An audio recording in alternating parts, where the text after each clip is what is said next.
This group here is the weanlings that we looked at last summer behind the barn that I saved, and they're a year old now, most of them. All they get is a 16 Sweet Pro and grass. That's all they need. There no sicknesses ever in here. They don't live on it. They're eating over here by it now. We're by it, but certain times of the day you'll see them on it. You'll see them when they get up in the mornings. They'll come over here and get some, and then in the afternoons they'll get some. But as far as this tub's been out here a month.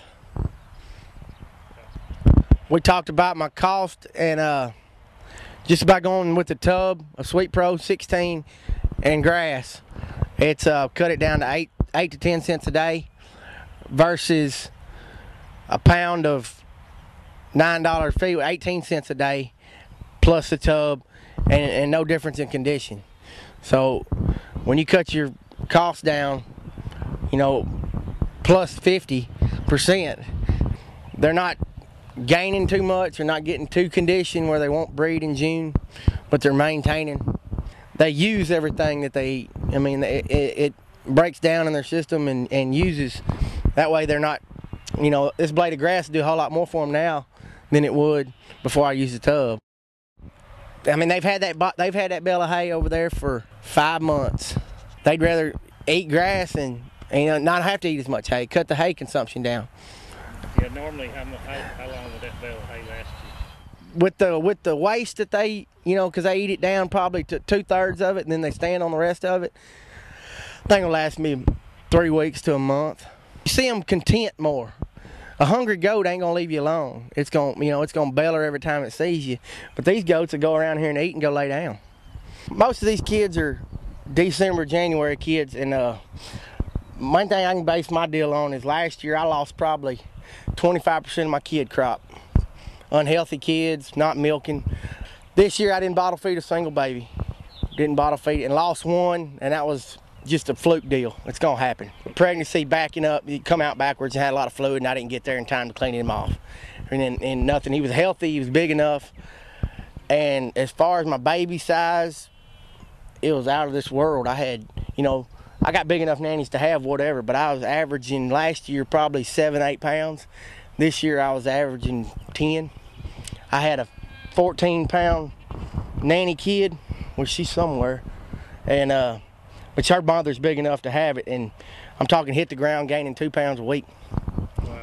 I mean, okay, the nannies, they were exposed. They were fed the Sweet Pro tubs. They were fed from as soon as I put the billy in there, probably a month before I put my billy in there, because I wanted the older nannies to cycle. I had a couple of nannies that didn't breed last year, and I, gave them one more shot. Threw the tub in there, they cycled and bred.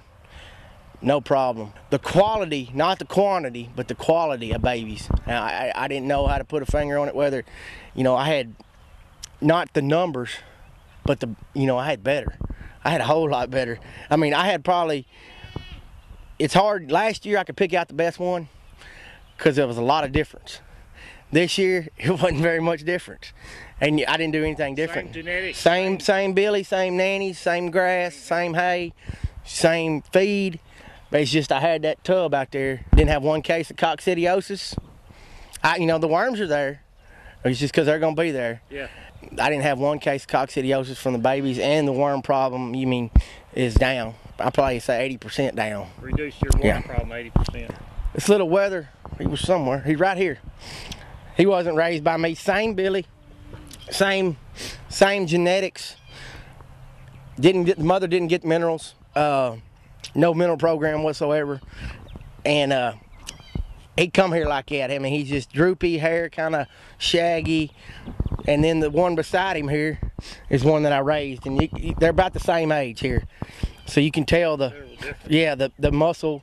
This baby here, 14 pounds when she was born, and she's a crossbred baby, but her mother is one that could never get bred. I thought she was too old and wasn't cycling. Put her on the tubs and she bred. And she replaced herself right there. And you can tell the difference between that one walking here and the one behind it. That one here's probably about, little doe kid, probably about 3 weeks older than the big one. This one here, she had 2, I say, not very good babies last year. I mean, they probably weighed, I'd say, 5-6 pounds apiece, and ended up losing one. This year she had a baby that weighed 12 pounds, and he's one of my best ones over there. This is the one that had the big heavy nanny kid over there that weighed 14 pounds that I never could get bred. It took me 3 breeding seasons to get her bred. And when she had one, and you can't even really tell, she's, I mean, I'm guessing she's 6, a long 6. She's long tooth.